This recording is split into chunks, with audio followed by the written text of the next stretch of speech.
今天来吃众神食堂，看看味道到底咋样。还好没亏太多，蛮好逛。目前介绍一下本频道拍过技术最高的厨师的餐厅。尝尝鹅，太神奇了，这肉吃的像鸡腿肉一样。牛排看着这样，但是吃到的味道跟你们想的完全不一样。我这次巴黎行吃到最无语的一餐，你们来看看到底咋回事吧。有点小贵的，55。Bonjour. 哇，这碗汤超大。Some mashed potato, and you will see the bread. 今天来巴黎的13区华人区，就吃一下特别有名的这家粉店。我看大众点评和小红书，基本没人说难吃，全都说好吃。那我还比较感兴趣，然后就连吃了2碗。那大家来看看我今天吃的咋样吧。哎，这个粉用的不一样，再尝尝这种的。来看看这家老店水平如何。连吃3次，终于吃明白了。刚开始以为是羊肉抓饭，结果是牛肉抓饭。大家看那些美食博主，我感觉不用太当真，他们是提供情绪价值的，不是真的要吃这种店的味道。那么长，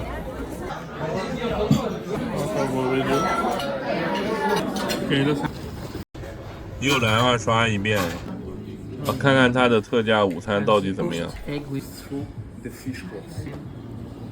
吃完这个午餐特价套餐，就解开为什么人少的谜底了。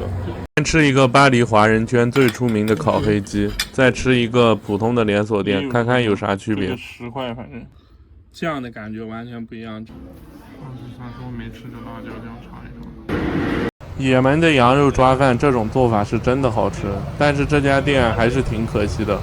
一会儿来说说吧，我吃了2次。这个18抓饭，羊肉抓饭，羊排抓饭，时候给我那么大，这够2个人吃吧？你看这有多大？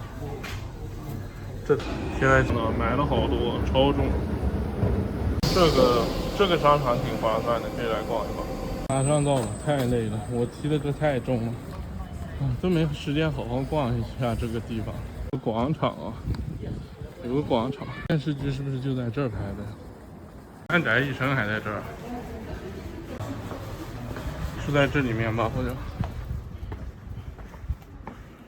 就在这儿，这环境是可以的，就不知道味道咋样。看着挺高大上的，有点像吃环境的地方。这里有着装需求，让我下次来要穿长裤，不能穿短裤。I have a look. 这是单点的，这家店的特色。It's a cookloaf with tomato, olive and cheese. 它入了番茄和芝士，味道不错，这个酸酸的，但是这个吃到后面太咸了。点了个鱼，点了个牛肉吧。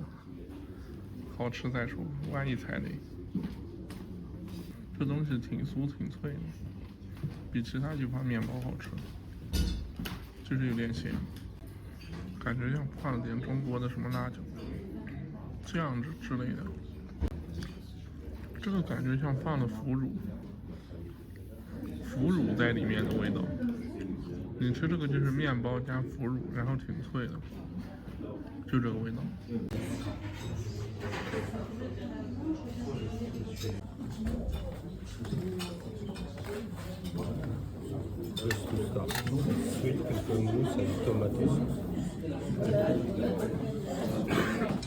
他说啥我也没听清，声音太小了。反正前菜吧，尝一尝。sweet potato 红薯做的，可以，很清爽，也不甜。看看这番茄酱是不是超市里买的？哇，挺牛逼的味道。番茄酱是新鲜的，牛逼这道菜味道可以。中间这个红薯弄的奶油特别清爽，可以。这个新鲜的番茄酱就像鲜榨果汁的番茄。尝尝看这面包咋样，黄油咋样？尝尝看吧。它这面包好像一点都不硬，一点都不酸。硬倒是挺硬的，蛋还是香的。大致味道跟普通的差不多，细节好一点吧。面包蛮好吃的，挺硬的，挺脆的，就没啥太特殊的味道，就是硬跟脆。这服务也不行啊，叫地上半天也没看到。你前面说的也是假的呀。Okay, thank you, sir.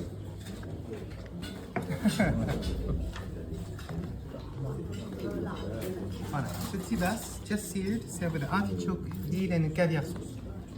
It's well caviar. Caviar is from China, Okay. but it is made by French people. A lake really high, Okay. and the water is clear, crystal clear. Okay. Thank you. You're welcome. 这鲈鱼鱼子酱，说中国产，尝一尝。因为来这种店点难度高的菜吧。鱼子酱有点腥，不是很好吃。你们来我不建议点难度那么高的菜了，最好点个什么蓝龙虾之类的。看这鱼啊，解开它谜底的时候到了啊。这鱼不好吃，有点像吃中国那些鲤鱼的味道，绝对不是顶级的鲈鱼，就吃着像鲤鱼，腥味比较明显。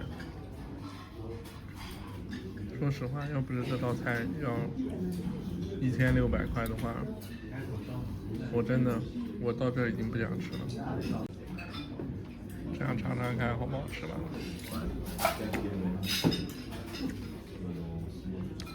还是太腥了。它这鱼肉有一个靠边的地方好像比较嫩，其他地方都很嫩。这鱼真的还没都不用说那些好吃的炸鱼店，还没连锁店好吃。唉，受罪吧，太腥了，完全是受罪吃的东西。尝尝看这个是啥？啊，但是如果你对腥味免疫的话，这道菜好像还行。如果你是，它这个腥味是特别明显，差不多跟草鱼可能都没这个腥，这个差不多鲤鱼的腥味。这是啥一下？是个酸的笋吗？还是啥？太难吃了，真的智商被按在地上和很摩擦。这鱼吃到后面不只有腥味，而且还有点臭。受罪啊，受罪啊！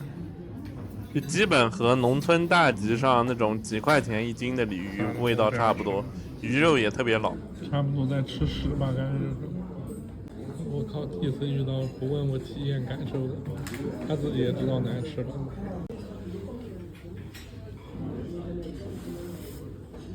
Thank you. With the chanterelle mushrooms, fresh almond, and the red wine sauce. Okay, thank you. sir. 牛排第一次不介绍的，太屌了。他先让我点全身的，我说 medium rare， 就直接搞成 rare 了吧？尝一尝吧。吃了一会儿，味道还行吧，就跟国内正常牛排味道差不多。尝一下这个中间深一点的，那肯定没有大店吃的那夸张，直接里面在吃金枪鱼大福的感觉。牛排汁水比较多，就可能比 Costco 的牛排好一点吧。上海应该能吃到这个牛排的味道，那跟那店那味道肯定比不了。这道菜不算踩雷，正常。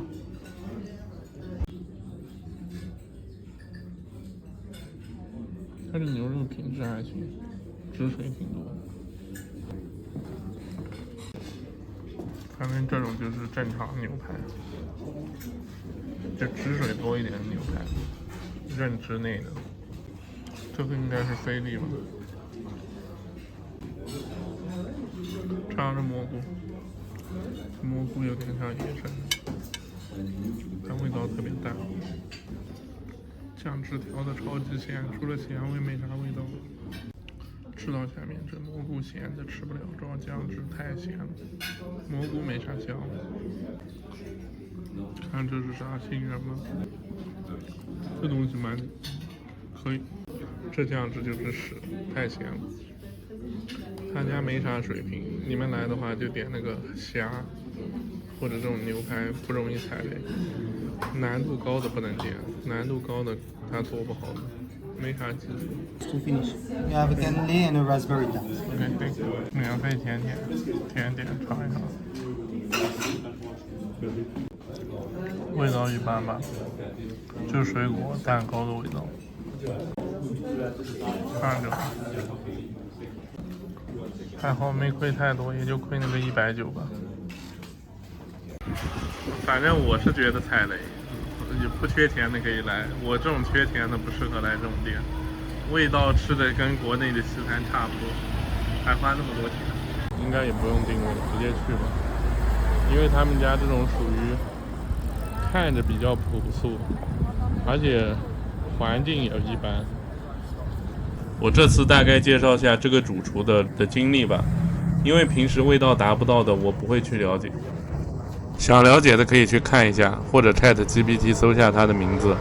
我就说简单点，就是父母也是干食材养殖这一块的，从小接受正统的法餐教育，全世界新加坡、洛杉矶、巴黎、伦敦都当过米其林餐厅的主厨，也当过法国将军的主厨，在英国伦敦干过最高端私人定制俱乐部的主厨，现在也开肉铺干供应链，也不说顶级履历吧，至少出身正统，啥都干过，也有成绩。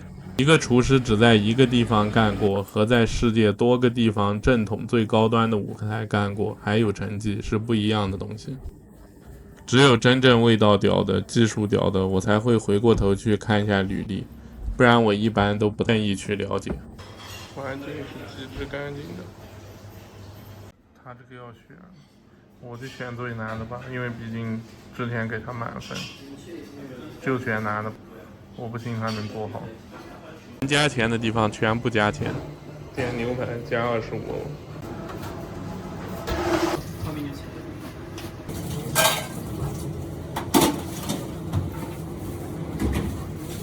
店的对面也有个有名的厨师学校，好像也是从那里弄的学生跟他合作。他这种店的属性就是我最喜欢的，老板是主厨，只有一个决策者，其他人都是听话的执行者。Which is a buckwheat tree served with the lovage cream, and here is the freshness with the gazpacho melon, flavored with the sake, and the ice flavored with the basil with the ham powder on the top. OK, thank you。吃不出来是啥就是好的分子料理。声音有点小，这应该餐前小食物吧。This is the foie gras with a delicate jelly made of Armagnac, prawns, and the tamarindo jam. Enjoy this. 哇，超级脆，超级香，这是啥？这个东西超级脆，超级香，奶油味。它脆的还有点糊味，这饼干太牛了吧 Next. OK，thank you。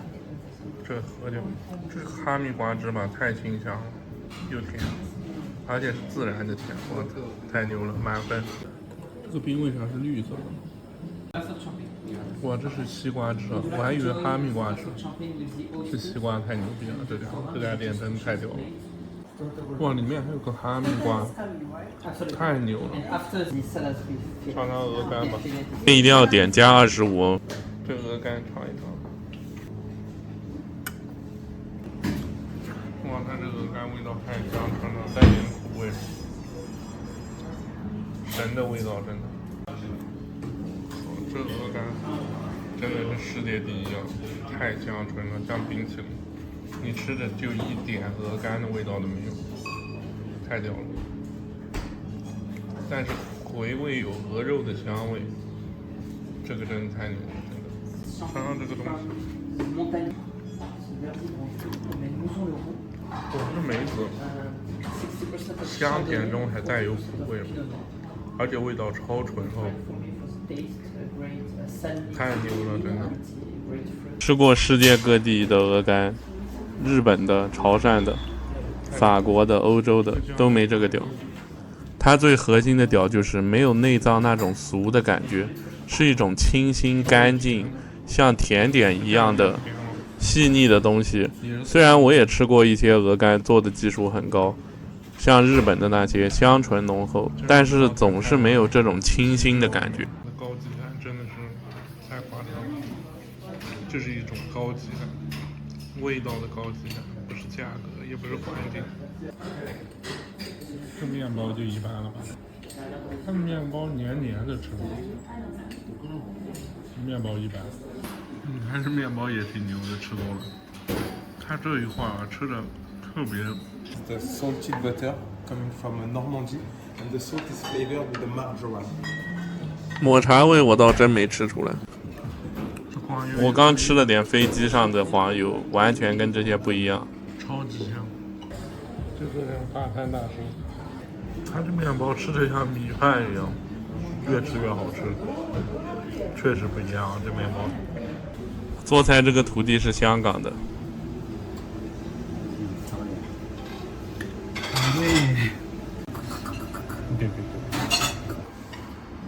This is Tonbas Carpaccio from Saint-Jean-de-Luz, dry aged at Poisson Review at Saint-Germain-des-Prés, with a cucumber water and white and wood. Merci. Thank you.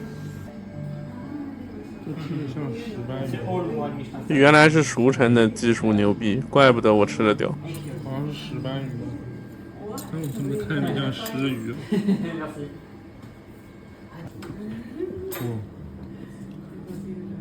超嫩，美心味， Hôtel des Grands Voyageurs. 太无敌了。我旁边一对日本夫妇吃着也觉得太牛了，后面我还跟他们聊天，他们还给我介绍了点餐。太嫩了，还有点黄瓜汁的味道。这个不知道是啥。哇，这核桃！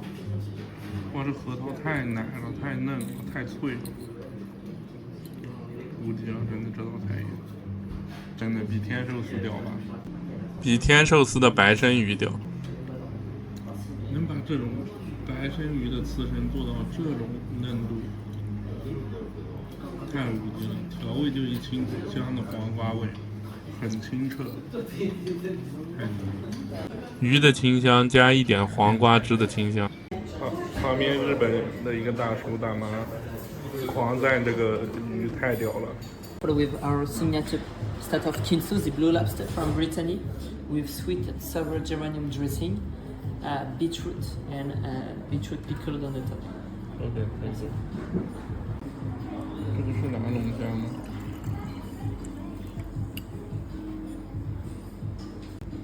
看着一般般，尝一尝吧。哇，带一点酸甜的味道。 水果味，太神奇了！这肉吃的像鸡腿肉一样，是龙虾，但明显有龙虾的味道，太无敌了！肉是脆弹的，在我认知内，顶级的龙虾是柔嫩的。Very amazing！ 因为这种极致保留食材原有的香味，加打破认知的口感，特别屌。这龙虾太屌了！那天在荷兰吃的那个。 是正常顶级龙虾的味道，这个是太夸张了，这怎么做出来都不知道。配着这个拿一点，这东西提供了一点脆的口感，反正都会有的甜菜根，甜甜的。这龙虾肉太离谱了，这不仅嫩还脆。 可以嚼出脆的口感，太牛了！真的这道菜不知道它怎么做出来的，这有信息差吗？难道？这道龙虾太震撼了，太离谱！保留了龙虾的风味，还有别的食材的口感，太屌了！真的无语。我觉得我还是有运气的，如果我没遇到这个餐厅的话，我可能都放弃法餐了。 你们记得加25欧元换成这个龙虾。我后面还会发个视频，吃的是午餐特价，就感觉没那么惊艳了。如果我第一次接触的是午餐特价，可能我就不会来了。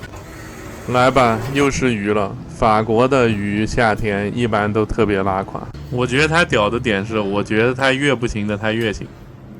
And we'll follow with the monkfish, which is served with the borlotti cocoa beans, fennel cream, and what I put here is the ajo blanco sauce, which is a sauce made of almonds and the garlic.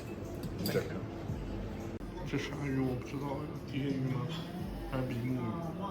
查一下吧。这么大一个，应该是鳕鱼吧？查一查才知道。查这鱼不牛逼了吧？应该。哇，顶级柔的应该是蝶鱼，超柔呢，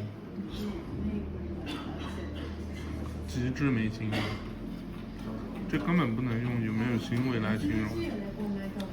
夏天能吃那么嫩的鱼，太离谱了，这味道，这太狠了吧，这鱼，超嫩，就是你都不忍心咬的那种嫩，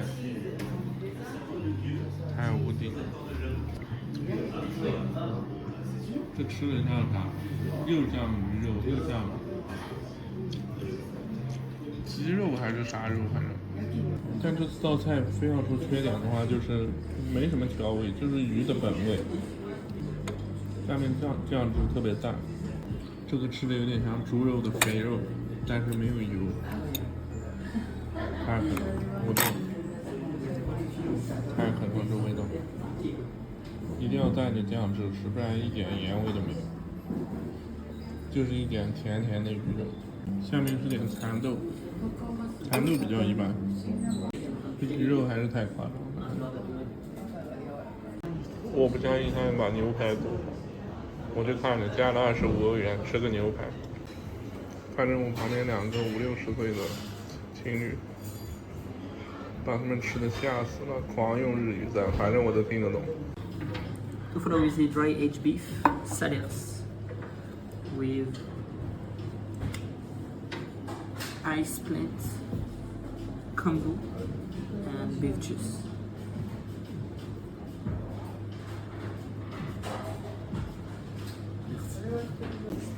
3大块牛肉，这是半生不熟的了吧？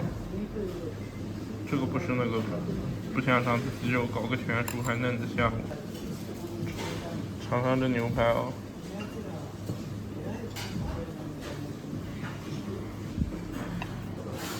太无敌了！这牛排，外面这一层有点烟熏味儿，但没有烟熏味儿，让你觉得有但又没有。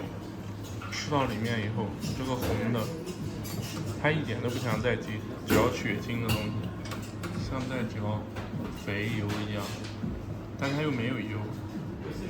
每嚼一次都是香味，而且还是嫩的，哇，太屌了！无敌，真的无敌到不能再无敌。中间这些像在吃金枪鱼的大腹一样。第一次吃到这种牛排，普通做的这个熟程度的，多少都会有点血味，而且一般就在吃生肉的感觉，不可能像吃金枪鱼的感觉。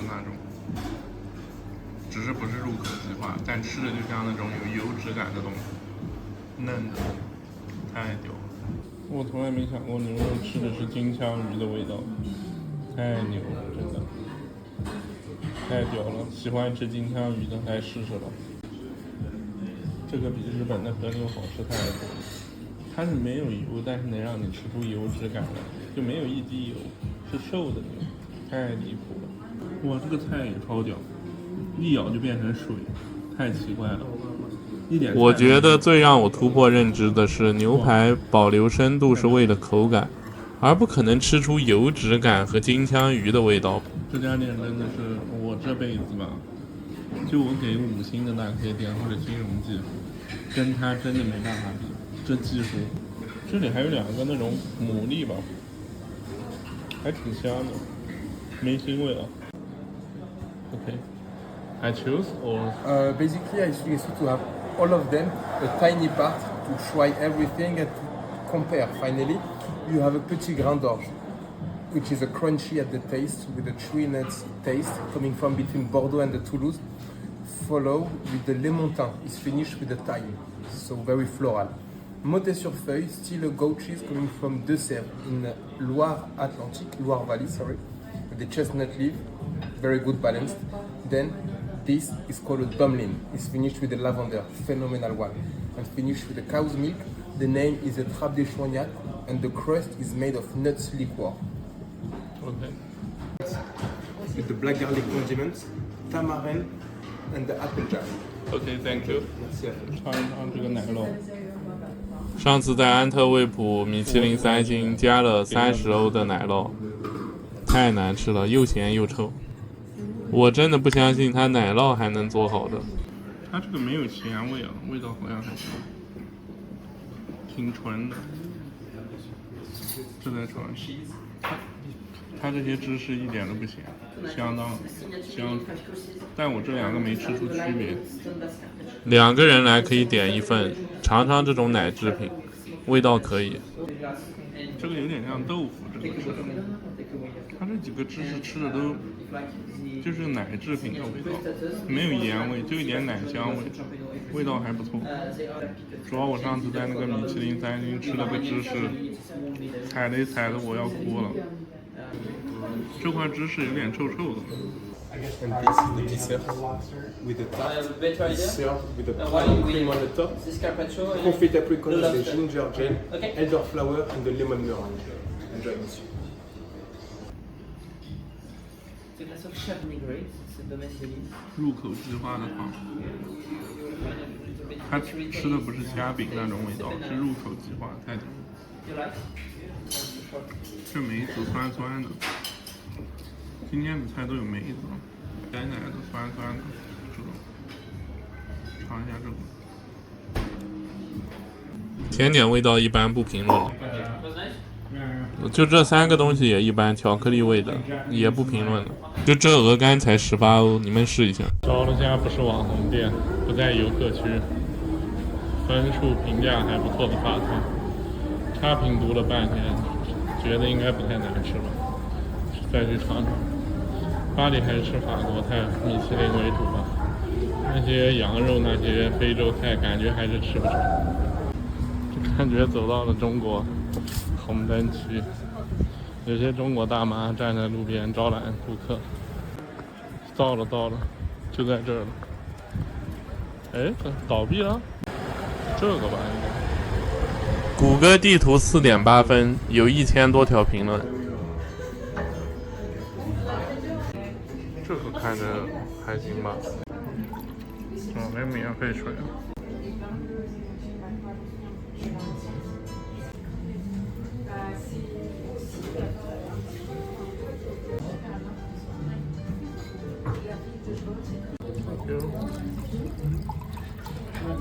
Okay, thank you. Bonne dégustation. Have a nice time. 摆盘还马马虎虎吧，不够亮。这个就羊记吧，点的羊记。帕尔马干泡沫、凤尾鱼、柠檬，还有榛子碎吧。先尝一尝。哎呀，介绍的再好，你味道不行，尝不出来也没用呀。尝一尝羊记好不好吃？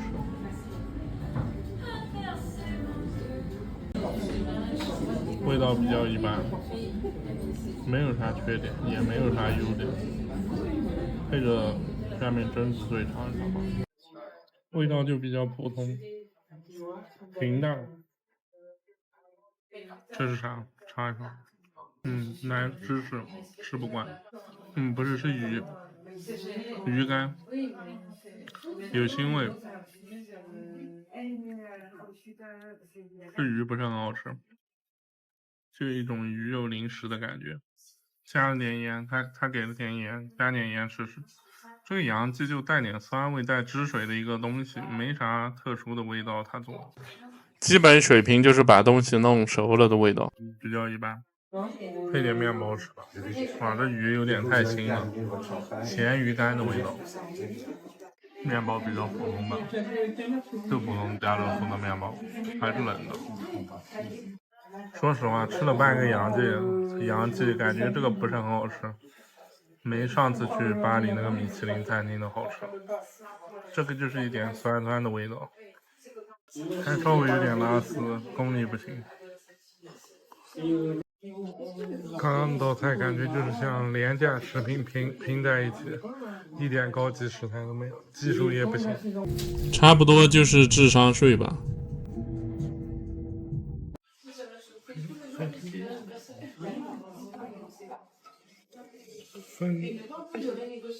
分量都挺大的。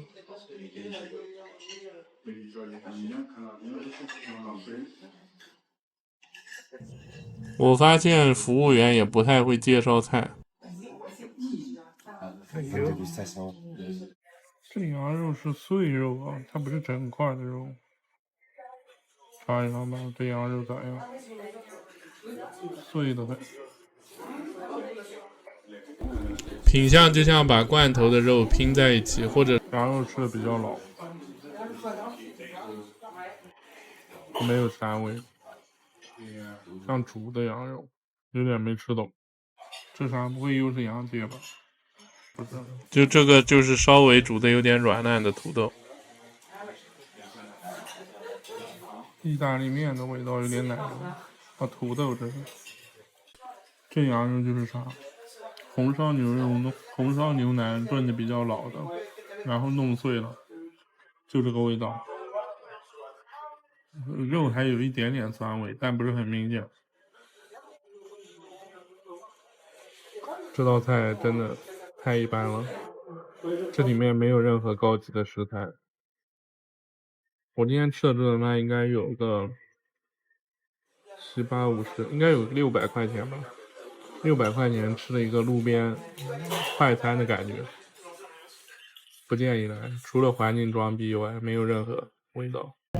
这个肉就是肉夹馍里面的肉的感觉，还没那个好吃，那个至少比这个入味一点。这羊肉没有食材的本味，怪不得老外喜欢吃肉夹馍，3个肉夹馍的馅儿。卖我300-400块人民币。这笋子我也吃了一个，也不高级，不是那种一咬就爆汁的，太一般了吧。吃个胡萝卜吧，胡萝卜还行，是甜的，而且有股清香。这胡萝卜品质还行，直接吃一大口。这羊肉是真的吃的食之无味啊，一点羊的香味都没有。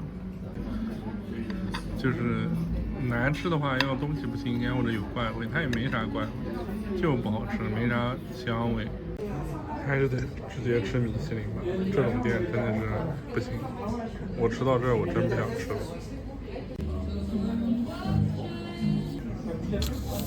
这他妈要750-600块，吃了堆啥我靠！他妈的，这简直是把老子的智商按在地上摩擦。这种食物不就是拿一点最垃圾的食材弄个摆盘，然后就当法餐了？哇，真的无语！你去超市买点，便利店买一点那些预制菜，摆盘摆在一起，味道都可能比这个好。算了，我还是乖乖去吃米其林吧。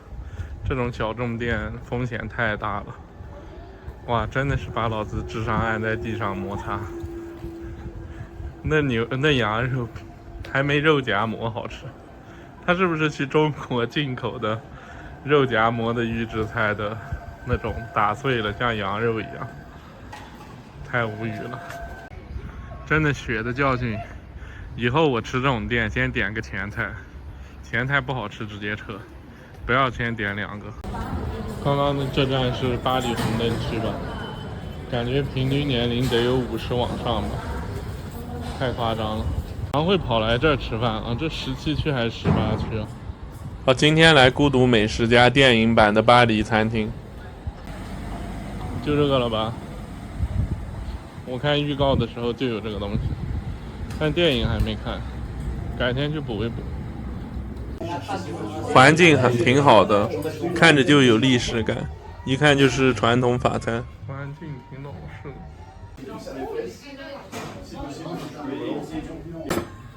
There is the green asparagus, beef tartare, sea bass grilled, and a special salad potato with a haddock fish. Okay? 它这里有个英文菜单。从菜单价格来看，他们家并不便宜，差不多也能对标米其林餐厅。我个人来说，如果这种价格只是不踩雷，没有高级的食材的话，我是接受不了。他们家这个真的太老旧了，但卫生还行，能过得去吧。上了个厕所。大家如果去探贵的店的话，你们一定要考虑一下这个店的食材有没有高级的。其实大家仔细想想都能想得到，只要平时做菜的话。Bonjour. OK， Pardon? Une livraison? 免费餐前小食。蛮好吃的，刚烤出来的感觉，一点咸味，芝士味挺重的。说实话，这个面包挺惊艳的，还比米其林餐厅的好多都好吃。这个面包你虽然看着普通啊，上海吃不到这种味道，芝士太香醇了。上海虽然啥都买得到，但是都不太专业。看来跟着五郎还是对的，五郎推荐这些店，我吃过的都没踩雷，谈不上特别美食的，也算接地气的正宗小吃，好吃，不知道放鸡蛋没里面。It is the onion soup. Thank you.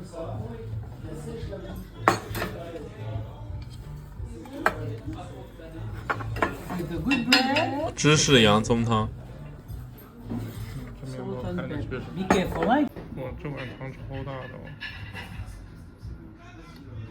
这是特别大的洋葱汤，哇，下面这样，尝一尝，这是汤吗？这不是酒吗？先尝点洋葱，洋葱甜甜的，还可以吧。吃的有点像日本西餐的感觉，这家店。拉丝的芝士，尝一尝。芝士太咸了，有点吃不惯。洋葱倒是甜甜的，这道菜味道还可以，但是没搞懂为啥要吃个这种菜。它面包质量不错，这不是家乐福买的了就，挺好吃的，微微一点酸味。但这个面包的味道国内也吃得到，不知道能不能像这样吃，主要电影没看，不知道怎么吃。这个汤不咸，但芝士太咸了，芝士咸到吃不惯，就是芝士的味道加特别咸的味道，像这样还蛮好吃的，就一个洋葱甜甜的味道，没啥特殊的味道。面包皮脆而不硬，微微酸酸的。这道菜应该没有中国人会觉得好吧？感觉像这样吃，不然太咸了吧？这个汤不咸，洋葱还不错。我知道为啥日本人爱吃了，日本人吃拉面都超咸，所以芝士超咸他也能吃，配着面包稍微好一点。不过它芝士味道还可以，就太咸。问了家老外告诉我说单独吃这个，哇，单独吃那不太咸了，那配着面包还好一点。还是这样吃啊，羊肉泡馍的感觉，有可能好像里面提前就有面包了。不行了，这不能吃了，下面酸咸，吃不习惯，单独吃面包吧。老板娘问我这咋样，我说有点咸，他好像有点不高兴。就这道菜来说的话，没有任何缺点，但是中国人无法理解，200人民币吃一个洋葱汤带咸芝士，也没啥惊艳的点。Mignon, some mashed potato, and you will see the bread with this is good. OK，thank you。土豆泥看着还不错，先尝一口吧。啊，不过荷兰那个烤过的土豆泥真的太好吃了，那家米其林2星，你们应该去吃。普普通通，带点奶味，还可以，质地质地挺细腻的，还行，这种价位还行。但我更喜欢黄心土豆做的红酒炖牛肉，这道菜真的，我觉得怎么做都超越不了中国的红烧牛肉，尝一尝吧。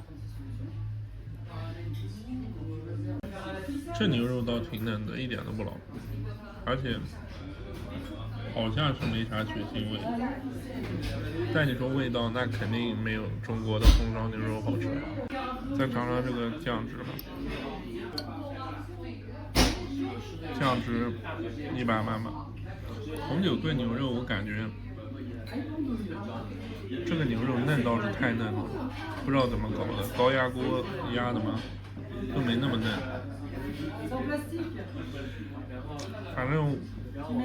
反正没红烧牛肉好吃。红烧牛肉这道菜已经在我脑子里面，它已经无法超越了。我感觉牛肉跟酱汁味道有点割裂，味道还行吧，只是调味整个酱汁的鲜度还是没红烧牛肉好吃。它这个牛肉说实话胶质感蛮浓的，就是你一咬就有那个牛筋的胶，味道还可以。它这个有点像牛腱肉切块，我不太喜欢吃牛腱肉切块的味道。老板娘赶快过来问我好不好吃，我说嫩挺嫩的，还可以，其实还可以吧，就是调味没那种红烧牛肉整点辣椒的好吃。这种做法牛肉和汤是分离的，或者广东那种牛腩好吃，但是真的这个绝对比我们国内的嫩。我觉得它的这个酱汁不是很好，就是不难吃，但也不好吃。牛肉就是嫩，而且牛肉没啥腥味。它好像不是牛腩，好像是用牛腱弄的吧。尝尝它土豆，肥猪土豆。这老板娘非要我说酱汁好吃，尝尝酱汁，这酱汁就带点酸味，一点都不咸，不好吃。这个酱汁我不爱吃，就是这种酱汁是不是用牛肉的浮沫弄的？就我们要打掉的浮沫弄的感觉。没啥怪味，但是就是没啥鲜味。酱汁我就不吃了。这土豆泥还不错，挺细腻的，带点奶油味。但是它土豆用的就不是很好，土豆就是那种国内菜场买便宜的土豆，不是那种黄心的。老板娘非要我尝一尝吗？这个的酸味加这个的酸味就太酸了，但是确实面包蘸了这个以后有点牛肉的香味，太酸了，扛不住。我觉得这个东西可能重庆人会喜欢吧。重庆人喜欢拿牛腱来做红烧牛肉，口感就像那种烧出来的，比较嫩。我们喜欢用牛腩来做红烧牛肉，或者花腩、坑腩，像这种牛腩来做就比较好吃。我觉得这个太嫩了，嫩多掉了。但不难吃，这些东西都不难吃，只能说没啥来的必要感觉。有点小贵的，55。五郎好像是走的这个路吧，价格有点小贵吧。那洋葱汤21有点太贵了，我觉得我还给了5块小费，因为它水也没要钱，还有面包，而且一开始那个面包味道确实好，反正不难吃，但是也不好吃。我觉得法餐所有我吃过的，目前来说，还有以前没拍视频吃过的，好像这种小店最好吃的就我上次吃了冬天踩雷的那家比这些都好，真的，只是我不太想去了，态度也不怎么样，但那家做的水平都比这些高，至少精致一点。但说句实话，它这个红酒炖牛肉是我吃过最好吃的一家。以前我没拍视频，在法国跟比利时都吃过，没这家好。但它的调味跟肉有点割裂，我觉得还是我们自己烧出来的红烧牛肉会比这个好吃一点。而且你拿牛腱来烧红烧牛肉的话，口感我觉得有点奇怪。牛腱还是比较适合做那个就是卤牛肉吃。反正应该中国人不会觉得有多好吃吧？红酒炖牛肉。稍微换算了一下， 500块钱吃这种的话，我们中国人接受不了。500块钱你去吃红烧牛肉，随便吃疯掉，而且超好吃。这13区是华人的区吧？不是华人区，13区去吃米粉。这个店5点就关了，还有20分钟，来得及不？反正这家是他们吹唱天的，没有小红书评论区没有一个人说不好吃，大众点评也没有一个人说不好吃。其他那些基本有的说好吃，有的不好吃，这家是都说好吃，尝一尝吧。应该就紫色那个牌子，好像越南人开的吧。就点个牛肉粉尝一尝。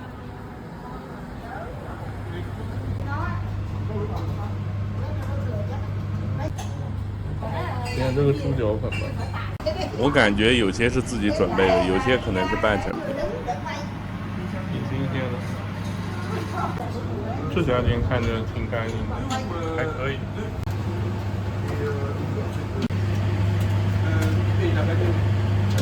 确实是我找的汤。看一下米线。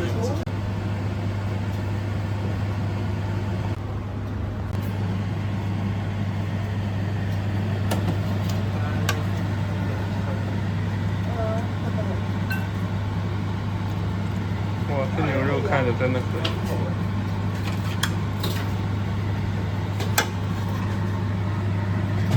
浇头配置豪华，建议来吃。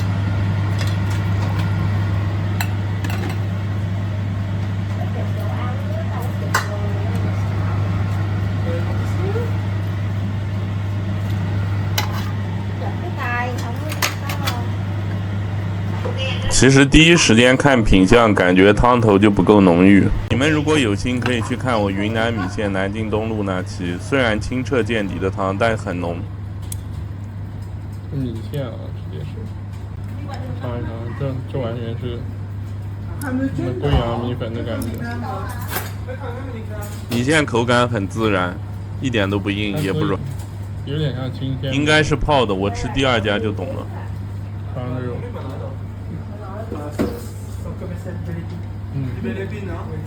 牛肉不错，太好吃了。这有点像过桥米线，这还牛腱肉。蛮好吃的，一点牛膻味都没有，刚着很。尝个猪蹄，猪蹄也好吃，一点都不油腻。这个粉挺好吃的，喝汤试试。漂亮的汤。但是它可能放了点糖吧，甜辣味的，汤还不错。还有这种大猪蹄，相当好。这个大猪蹄真的是太可以了。它的猪蹄太好吃了。猪肉饼有点像潮汕猪肉饼，但没潮汕好吃。但它这个猪蹄牛肉做的真的可以。目前上海小店做不出来，云南可能有吧，或者你到越南本地，这牛肉全是好牛。他妈早知道这家我多来吃2次。他家肉的配置挺豪华的，但是有个缺点就是汤头没味道。汤头有调料味，但是没有高汤的味道。它这个有个小缺点就是汤不够鲜，汤太淡了。汤就是调料味偏多，牛肉的香味少。但是它这里吃肉是吃的挺爽的，肉芽有点不太适应吃生的，还有点汤这一两没有。吃着味道还行，再来一碗再尝一尝。它这些猪蹄这些都是白煮的，还蛮好吃的。我感觉看品相的话，海鲜比较像半成品。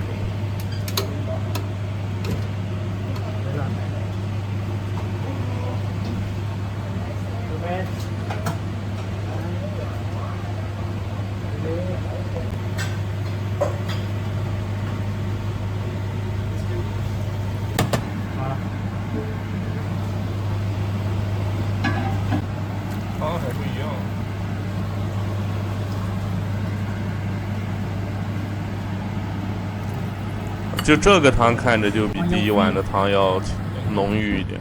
搞点辣椒，对，又搞了个鸡肉的，汤头不一样，海鲜的吧？哎，这个粉用的不一样，再尝尝这种吧，这有点像粿条，是不是？细的，我还是爱吃那种。OK，thank you。插水果他给我说啊，可以，鲜榨的，甘蔗汁还可以。其实这个汤跟国内的比也清淡，看尝尝这个汤，刚刚那个汤有点太甜了，而且不鲜。这个汤好像好一点。你们有兴趣可以去南京东路试试这家，这家才是正宗的，这个汤头才有香味。这家总店在昆明，我去验证过了，还不如上海这个汤好。但都是清澈见底的汤头，但是区别挺明显的。反正在巴黎吃的这些越南粉对我来说就是白开水的汤头。高一点柠檬，酸一点。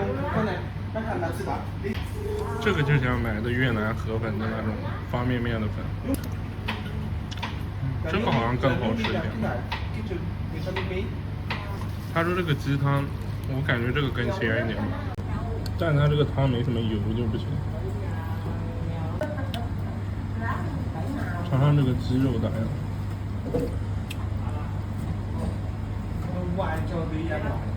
鸡肉有点像白切鸡的味道，不是，鸡肉有点像那个白水煮鸡的味道。还有虾，虾品质一般，肉一般的东西啊，但处理异味处理的还不错。尝鱿鱼吧，鱿鱼没啥味道。甘蔗汁跟我们喝过的不是很一样，它这主体是蛮好吃的，没有任何异味，但是国内的更好吃，像这样做的。这家店你们可以来，但是食材本味少一点，可能这边食材跟国内还比不了，汤不够鲜，然后那个肉不够香，但是我觉得这家店东西都是干干净净、清清爽爽，看员工也是老老实实做事的那种。还可以，可以再吃。吃了2碗，37块，感觉应该不用给小费吧？这种店，反正买了杯水就当给小费了，一杯水5块。又坐车来13区吃饭，真的又来到13区华人区了，太远了，专门过来吃粉。他们说这边的粉最正宗。我就想搞明白他们的熬汤技术咋样。昨天吃那家熬汤技术感觉一般，好多米粉店啊，这也是不知道这是不是真的云南的店，要真的是可能味道还好。到了，就这里了吧。他这个店对中国人可能没那么特别友好，都没中文菜单，上一家就有。图片挺好吃的。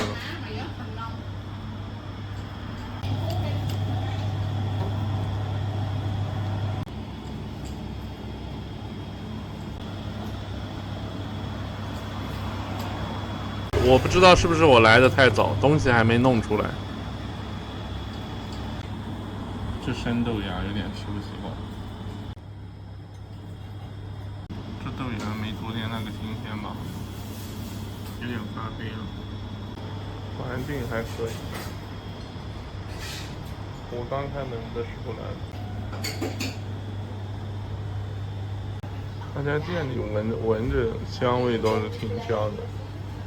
就不知道吃的怎么样，老板又拿来泡菜的。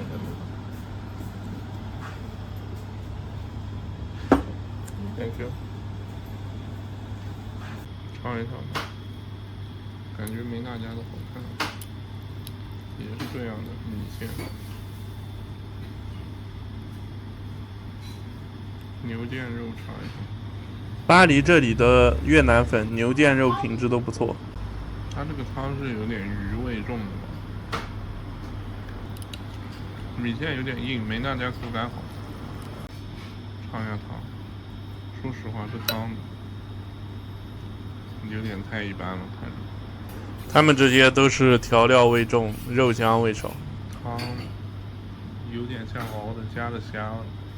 的嘛，只是感觉太淡了，可能先吃吃才知道。吃下这个肉卷，感觉这些肉卷都是潮汕传过去的，就午餐肉的味道，稍微有点韧性，尝一下猪蹄。从肉的纹理就能看出来不如上一家的猪蹄。猪蹄味道也还行吧，有点猪味，但偏香味。搞点辣椒，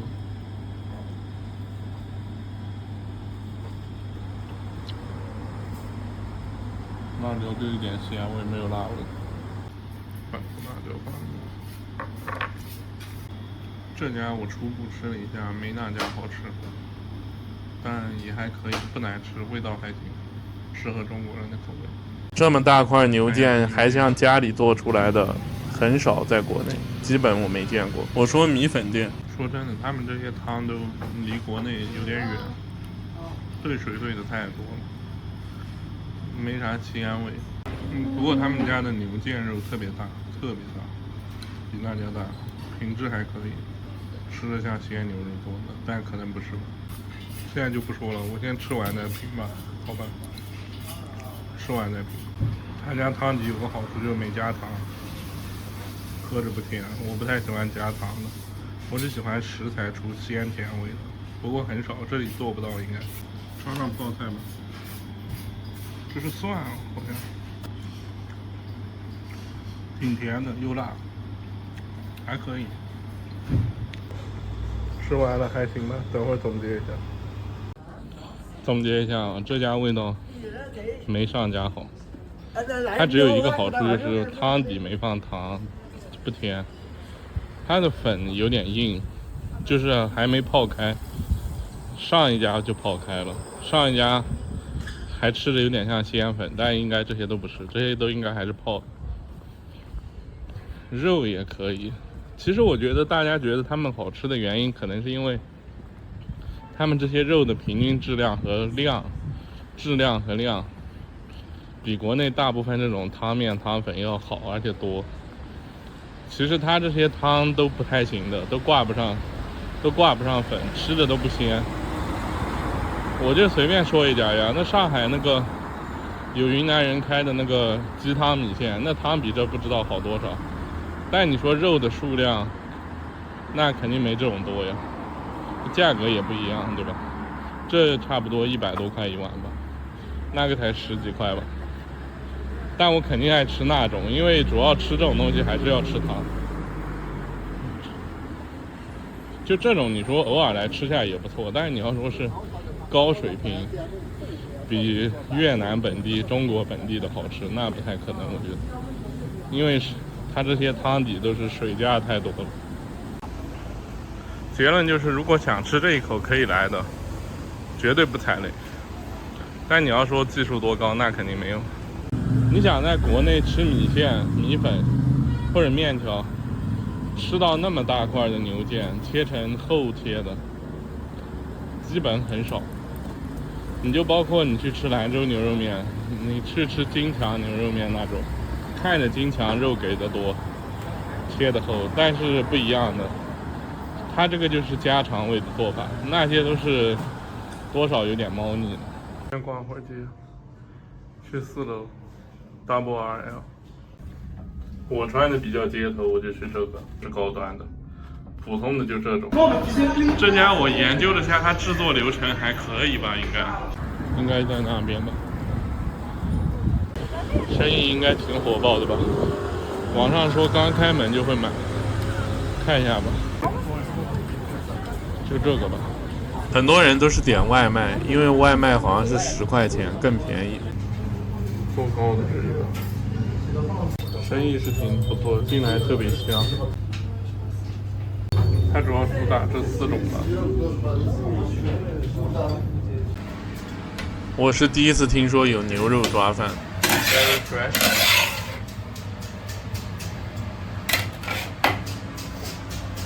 It's lamb. Okay. Very fresh. It's lamb or beef? 做菜的太正宗了，都说不来英语。他们店里有一大股那种胡萝卜的香味，黄色胡萝卜的香味，太顶了。抓饭，一人份的，尝一尝。这啥辣椒没有？黄萝卜，还可以。尝羊肉，大致味道就跟新疆的羊肉抓饭味道像，挺好吃的，一点膻味都没有。这啥烤包子？烤包子有点像复热的。烤包子，外皮有点像可颂的。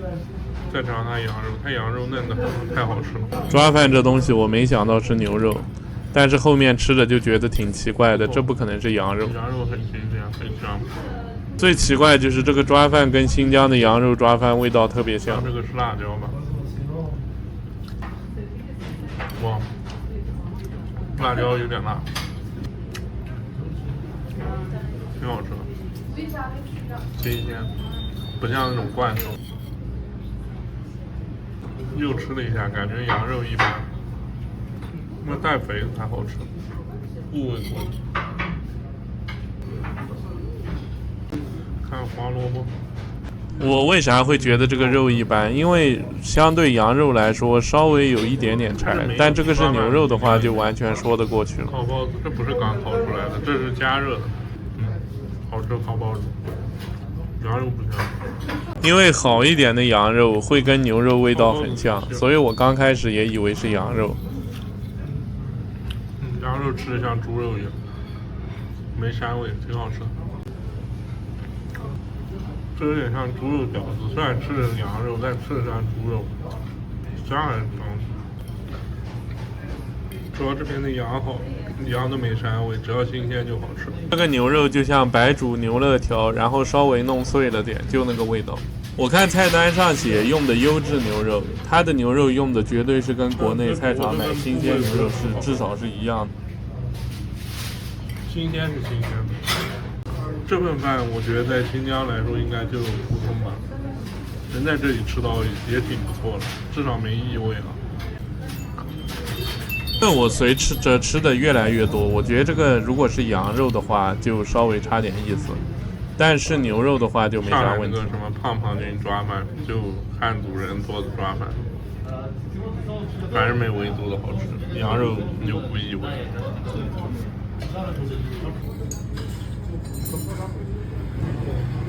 这抓饭其实我觉得能在这里吃到不错，跟维族比做的还是没维族好。它这个不是葡萄干，是那种新鲜的类似葡萄干的东西，跟维吾尔的还不一样。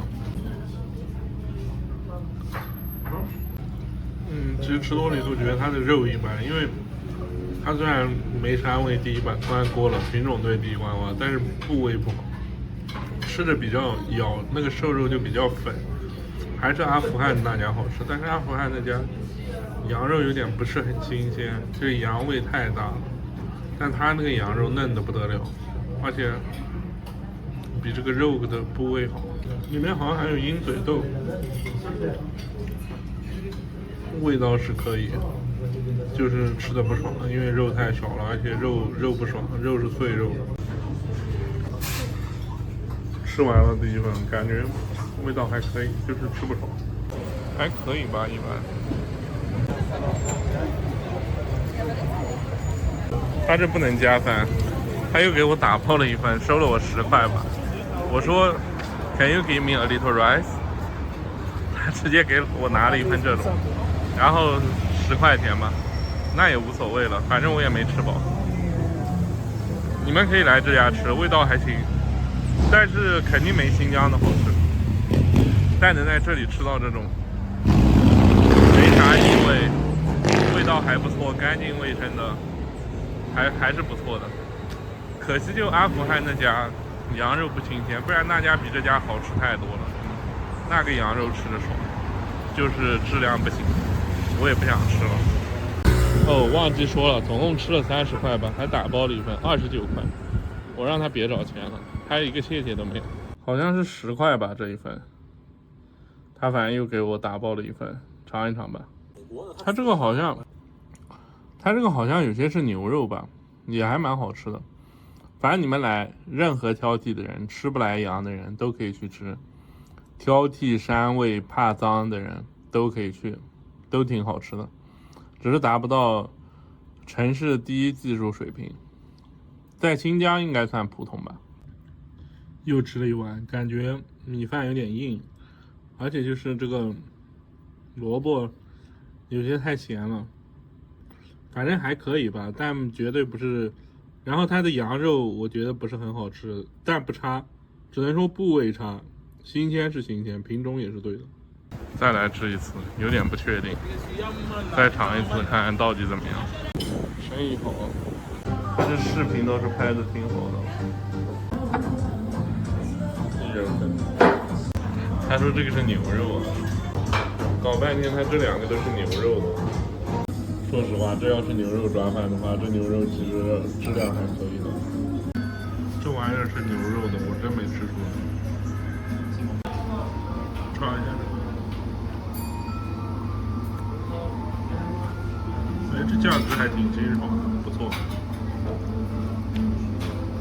这不是辣椒酱，这是一个蔬菜汁感。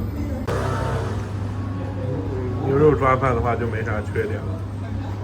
因为羊肉跟牛肉口感是不一样的，牛肉的话，它用的吃的像国内的新鲜牛肉，至少冰鲜的嘛。牛肉没毛病，除了有点油以外，没有任何缺点。去吃那个老外主播说，世界最有名的牛排还是巴黎最有名的，看他骗人没？反正我看他说好吃的很。我觉得不可能，因为牛排我好像就没吃过好吃的。我觉得牛排都是我们脑子里概念觉得好吃，但其实你随便去东京吃点烧肉，那不秒杀吗？其实同类的产品，我觉得是牛排都太柴了，就算是不柴的也是生的。那东京的和牛，那不随便都是嫩的不得了。这绝对有可点，那么多人背着包吧。但没办法，来尝一尝，看看到底咋样。哇，那么长，太夸张了吧！哇，这队伍那么长，这得几个小时才能吃上，这太夸张了吧！这要味道不好，那才大了呀。这个队的时间应该跟吃面不一样吧？这吃西餐超慢。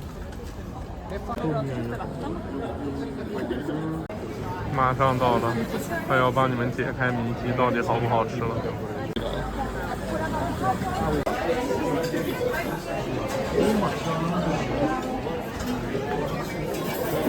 菜单都没有，直接写个29块。我告诉他我要那个牛排，然后那个博主说 medium 好吃 ，real 他觉得不是很好吃。面包，还有这个生菜沙拉，哇，盘子都是烫的。生菜沙拉盘子是冷的，哦，还有点细节的，尝一尝。面包也不脆，香还香，感觉就家乐福里面超市的面包。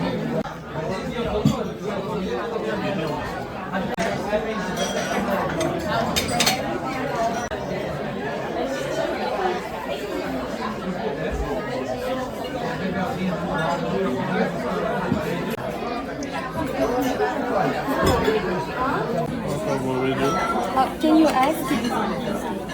No? Can I have a video? Yeah.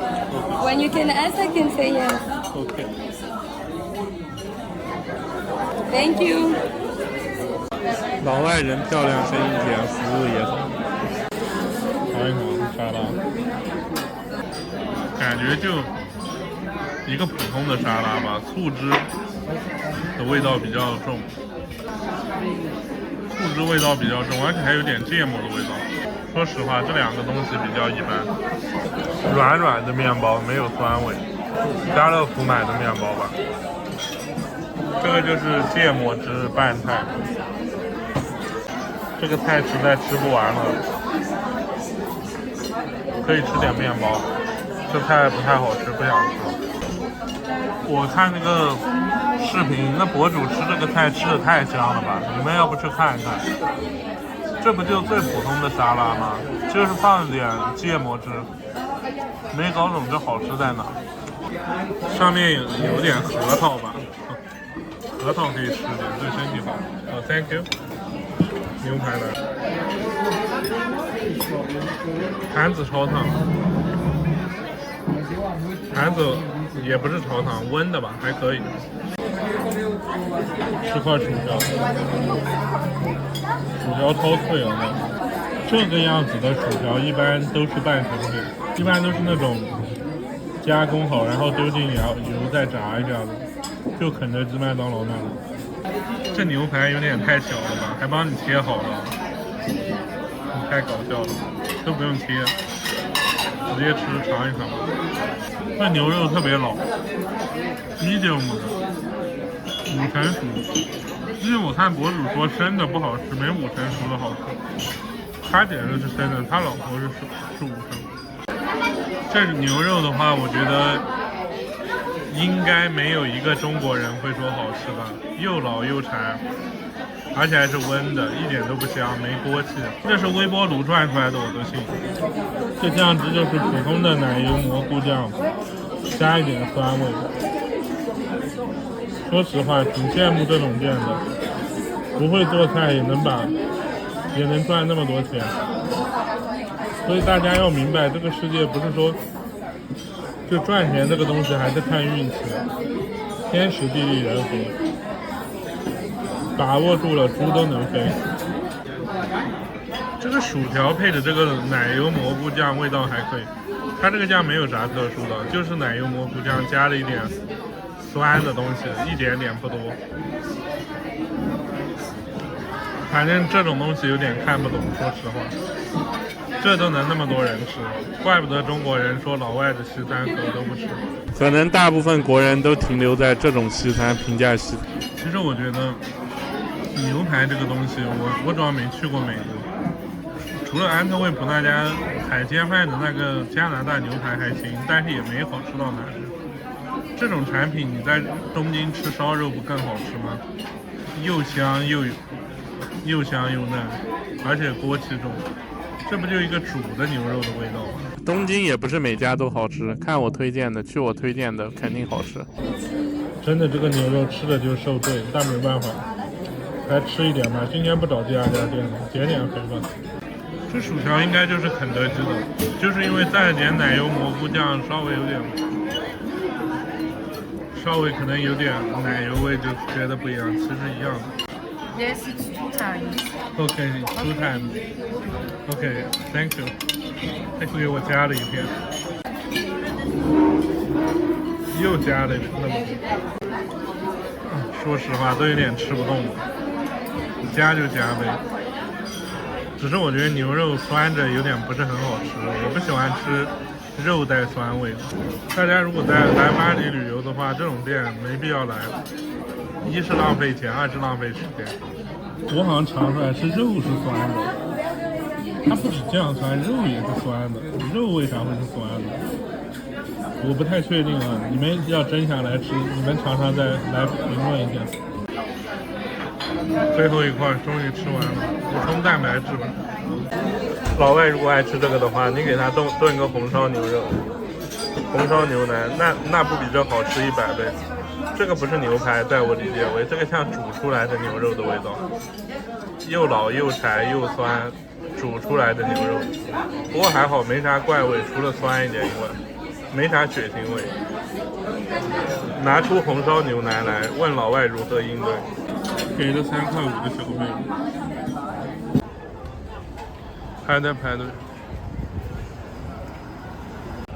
总结一下吧，味道就是水煮牛肉，老的柴的水煮牛肉，口感也不嫩，牛肉有股酸味，就没其他味道了。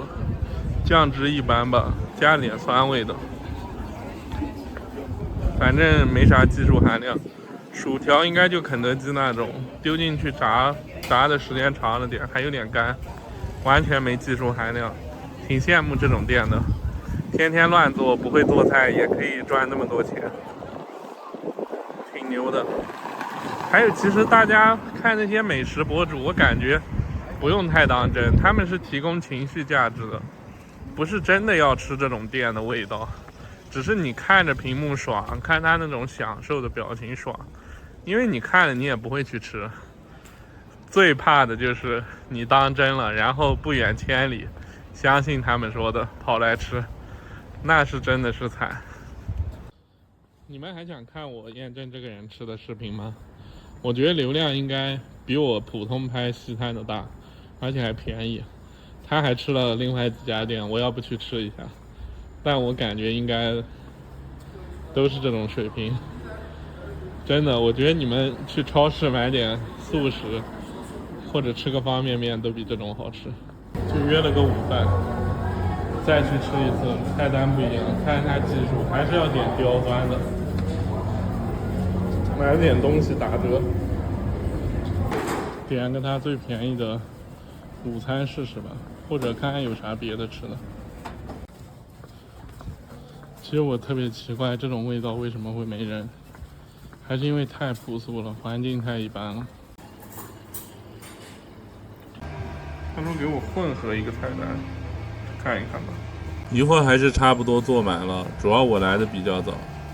主要我觉得它的味道应该是不太好预约的那种程度。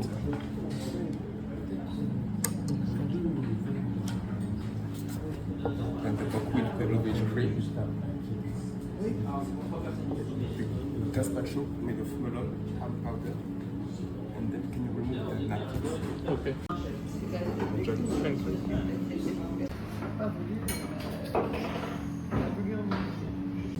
脆脆的奶奶的，有点芹菜的香味。这个饼皮特别脆，不是一般脆。这西瓜、哈密瓜是真的是有好吃。看一看吧，这个是沙拉米，有没有区别？哇，这个就是中国香肠的味道，一点点盐味，就不咸的中国香肠味道，没啥区别。比我在欧洲吃过的萨拉米要更接近于熟的味道，更接近中国的味道。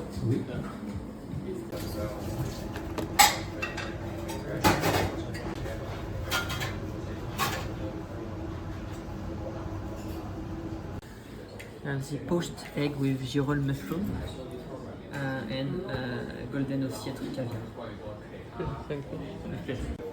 鸡蛋配蘑菇，还有点鱼子酱。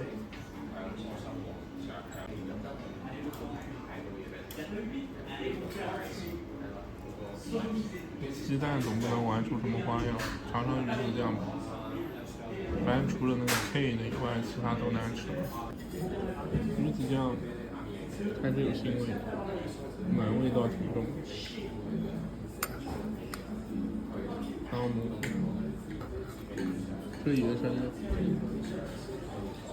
云南的，这蘑菇跟云南的哪个有点像？一模一样，味道长得不一样。尝鸡蛋，鸡蛋不可能有区别。这个水煮蛋，一般。菠菜。这道菜太一般了，因为蔬菜太一般了，鸡蛋更一般，鱼子酱又拉了，然后那个鸡油菌马马虎虎还行，加25欧元完全不值。看了巴黎大饭店我才知道，好的鱼子酱很高难度才能搞到的 ，KEI 的那个鱼子酱可以。The fish course, which is the oysters coming from Normandy, is affiliated during all the year in the small fish makers in the market in Saint-Germain-des-Prés, and is served with the kombucha. Enjoy this. 送了一个生蚝好像，看看他送的。上道菜他问我怎么样，我说太一般了，他就送了我个生蚝。他这生蚝也一般呀。生蚝一般，还没荷兰那家小酒馆的好吃。嫩倒是嫩，其实他们的都很嫩，极致的嫩。但是会有一点生蚝的酥味。要吃不惯生蚝生的，千万别点这种。With fruit salad, potatoes, fennel, and bouillabaisse sauce. Absolutely. 说实话，我在欧洲吃多这种龙虾吃，我都不太爱吃。吃口大块，它这个鱼是处理过的，技术还挺高的，腥味这一点都没有，有点海的风味，口感不算特别嫩，但还可以。看看这个土豆，就是普通土豆一般。梅子、番茄、腌菜，中国口味的泡菜，这完全中国口味，泡大白菜。可惜这个大白菜的有一点辣才好吃，哎，好像慢慢上来一点点辣。下面又是个正常的新鲜菜。这酱汁调的一般，这道菜不惊艳，但是它腌鱼的方式还挺有技术。This is the cochon soup, which is served with eggplant puree, green beans, and the sauce is cooking jus, the apple, and the balsamic vinegar. Like to keep it. 这是猪肉吧？哇，超嫩！看它猪肉都是咋的？尝一尝，这猪肉质地挺漂亮的，这猪肉中间挺嫩的，两边外面有点老，嚼着还是有风味的，还可以吧。但肯定没中国的什么叉烧那些好吃。猪肉其实在国外来说水平挺高的，汁水挺多的。哇，它中间有猪油，挺香的，还可以这猪肉。看这个是个什么东西？动物这不会是鹰嘴豆你知道？看它的那种奶跟香，这挺牛逼的。豆子，这豆角也定制了，超嫩。它的猪肉中间应该是个没怎么熟，但没有异味，没有猪骚味，只有香味，还可以。它的猪肉中间有点肥，不太是。说简单点，就是带点猪油香味，老的牛排的味道。Similar to shortbread, is Brittany specialty. Then it's served with the crème diplomate, flavored of vanilla, raspberry and the roses, and the raspberry ice cream. And then 就昨天那个不用介绍了吧？味道一般般吧。好像有点不一样，昨天是梅子，这不太一样。这道甜点这样吃。下面酸的，再吃口甜的这种。我感觉他给我做这个95的不太值，不是很值。今天这午餐味道一般般吧，怪不得我知道为啥生意不好了。很多人来这种店其实就是点便宜的店，所以他家这个味道不行，也不是不行，就太普通了，没有想来第二次的冲动，还是要点那个晚餐。他们家午餐我建议不用来吃，午餐太一般了，真的。基本不会来第二次，没有任何失误，但是也没有任何亮点。去吃烤鸡，中国人开的好像，就在8号口这里。这家店也特别出名，尝一尝吧。人家说比昨天那家好吃，试试。哇，这是吃啥呀？这么多人排队是吃啥？这太夸张了吧！这网红店跟国内一样，排队那么狠。这好像是游客店吧，超级游客店，全是游客好像。是这个吗？这咋感觉不是这个啊？是改名的吗？这玩意儿好像换老板了，但是看大众点评说好像还是中国人开的。不行，里面环境太埋汰了，不能去这家，不然绝对踩雷。现在去吃湖滨，喜欢吃的非洲烤鸡，看看好不好吃。咋感觉这个站要干净一点？约了个位子。反正这家店是什么？蔡澜推荐，胡斌拍视频说他最爱吃的，然后华人圈最出名的，感觉要踩雷，尝一尝吧。好像就在这儿了吧？是这个吗？中国人吃的多了，感觉也是半成。Young Jerry。在这里面做，但看着像半成。这还有中文。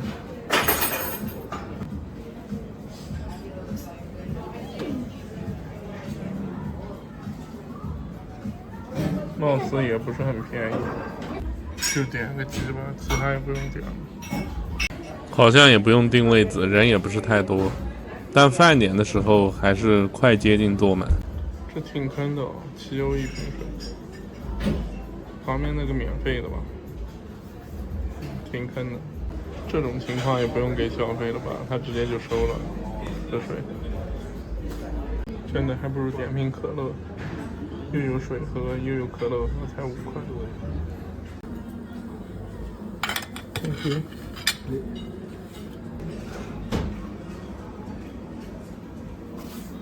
黑鸡、米饭、炸香蕉、酱，先尝一口，这酱啥味道？酸的奶味重，还有点蔬菜，这酱还可以。尝这个酱，番茄汁，这个酱，这个汤吧。有点像鸡汤的高汤收浓的东西。先吃个香蕉，香蕉比较干，不好吃。这种鸡我现在大概懂套路，大部分都是半成品，先烤了一遍，然后你点一只，它又烤一只，然后就反正又烤一会儿。尝尝吧，这味道咋样？尝一尝，看跟10块的比有啥区别没？闻着还可以，香还是挺香的，干不算特别干，但是也不算多汁的那种。肉烤点肉酱，看上酱肉就不馋了。这米饭煮的跟中国差不多，味道还行吧，吃个快餐，吃个大鸡腿，里面还挺油的，皮还算香。鸡的品质比较一般，靠近骨头里面还是会有一点腥味，一点点吧，不是很明显。这玩意是个啥汤啊？我再尝一尝，像个高汤，有收汁的东西。啊，这3个酱汁味道都还可以，不差，真的，而且新鲜。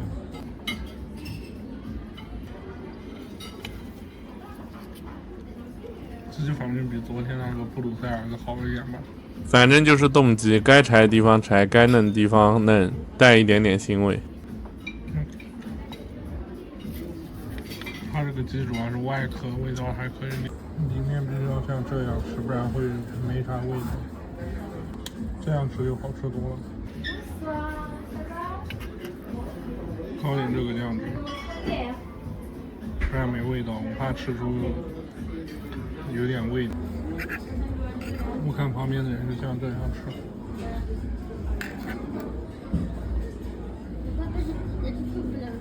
其实都弄在饭上。尝一尝，它这个汁可以的，我感觉像现熬的，味道不错。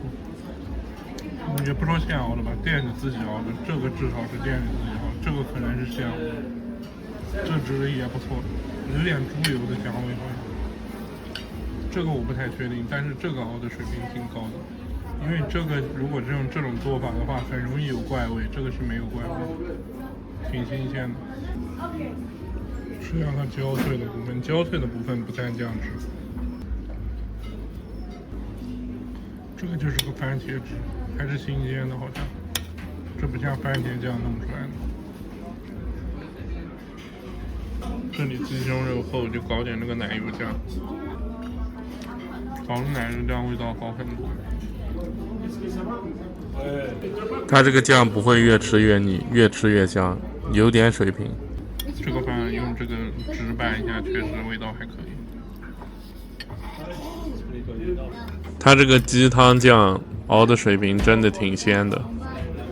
你看这个老的肉，他们家就好吃了，因为可以蘸那个酱，他们家酱好吃，酱真的可以。这个就是普通的番茄酱，谁都能做出来。这个奶油酱做的不错的，主要是那个酱做的牛。那个酱主要是像这样做很容易有骚味之类的，他做的还挺好。我尝这个，炸的肉加的酱就好吃了。烤个饭酱拌饭，它的酱拌饭味道太好了，真的。吃到这里大概吃出来了，这家店的核心主要就是酱，酱做的真的有水平。其实你国内随便找家快餐店都比他做的好。酱拌饭味道好得很。我主要拍视频，速度慢。你要自己来吃的话，吃的挺爽的。全不搞这个，真的挺爽的，味道可以，真的。酱做好不容易的，很多都有怪味，或者要么就是不新鲜。吃完了啊，它这酱味道不错，鸡其实一般，尝香蕉的。不行，这香蕉完全吃不成，太干了，咽不下去。为啥网上会说真好吃？我靠，我真是把这一升的水喝完了，太贵了，60块一瓶水。这家味道还可以，你们可以来试一试。鸡其实味道一般，但是能过及格线，没什么鸡腥味，只是你如果不蘸酱的话，吃到白肉的地方可能有一点点吧，但是不明显。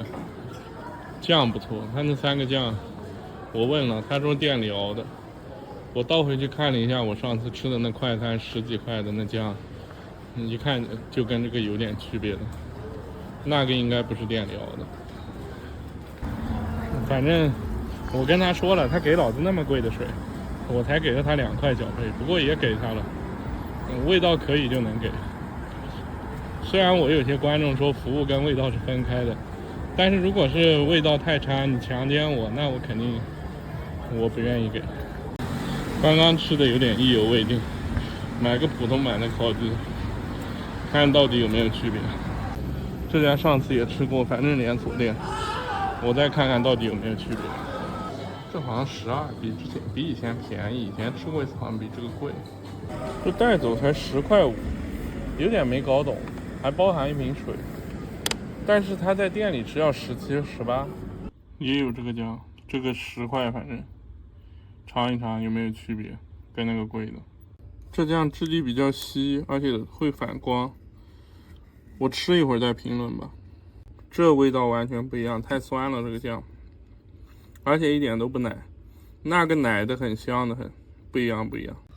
酱的感觉完全不一样，这个东西不能拌饭，拌饭太割裂了，不好吃而且不香。就是感觉是奶油拌饭，比较割裂，没那个好吃。这个不能这样吃。再来吃会儿那个非洲鸡，主要昨天没吃辣椒酱。上次我没吃这辣椒酱，尝一尝。确实这个辣椒酱质地不像买的，至少也是定做的吧，看样子。辣的有点离谱，这辣椒酱比江西的辣，魔鬼辣吧差不多。这酱油有点太咸了吧，味道还可以。这样拌饭超爽。吃完了，鸡就是冻鸡，但是你酱汁好吃，冻鸡也能接受吧。主要是吃酱汁来着，味道还可以，主要是吃酱汁。鸡只能给1颗星，正宗的技术，普通的食材，应该是冻鸡。那个酱我感觉至少是定做的，也不一定是店里做的，但是确实好。真的，如果你能搞到这4个酱的话，你在中国也可以开，随便整点啥鸡，拌着卖都能发财。主要是酱好吃，鸡说实话鸡不咋地。它那个鸡汤熬的酱虽然不是最好吃的，但是我觉得技术是最高的，因为它鸡汤熬的酱一点怪味都没有，而且能算得上鲜，能算得上就是不是特别确定。辣椒酱也可以，辣椒酱特别辣，分开吃的话就如果是和那些酱一起拌就不辣了，味道还挺上头的。然后它那个绿的酱水平也可以，一点都不腻，越吃越好吃。你要能搞到它这3个酱的话，基本上你在国内开也发财。去蒙马特高级吃抓饭。哇，这个区下面有点乱，这附近应该是蒙马特高级附近吧。这种路口的店我感觉要踩雷吧，先进去看一眼，不行就换店。这附近小心点，来找我搭讪的那些人挺多的。是这个，旁边这小的，这个感觉也不太。店里香味能过关吧，环境还行。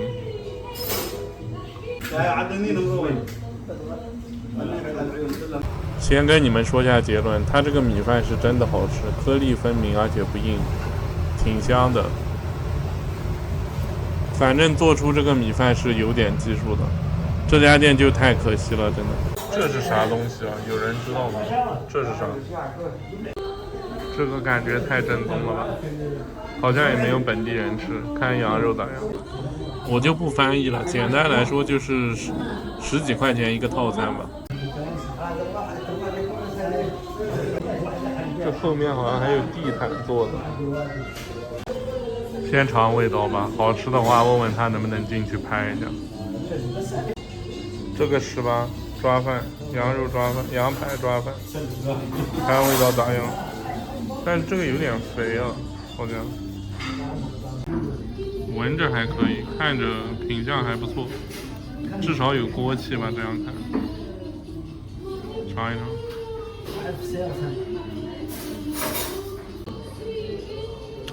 蛮好吃的，跟新疆羊肉差不多，超嫩，还可以。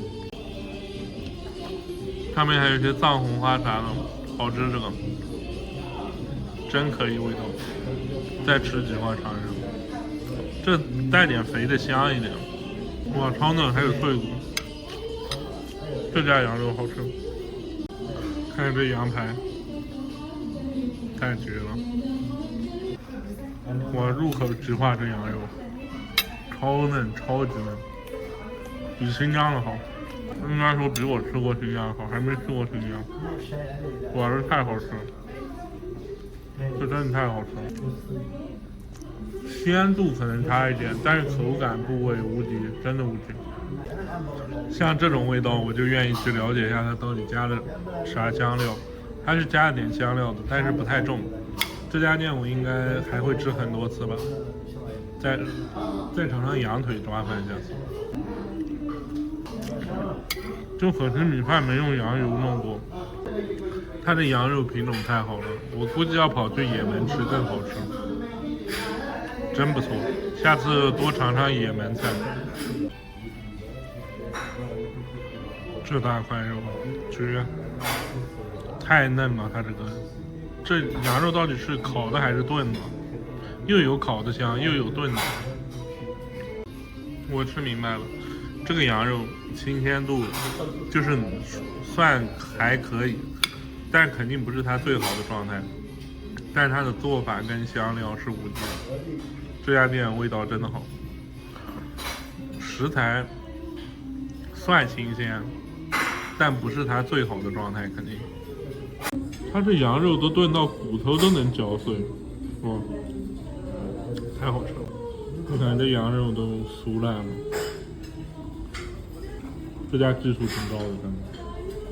我第一次吃到连这么粗的骨头都能弄碎的羊肉，但是肉不散，真的好吃。这家店还可以再来。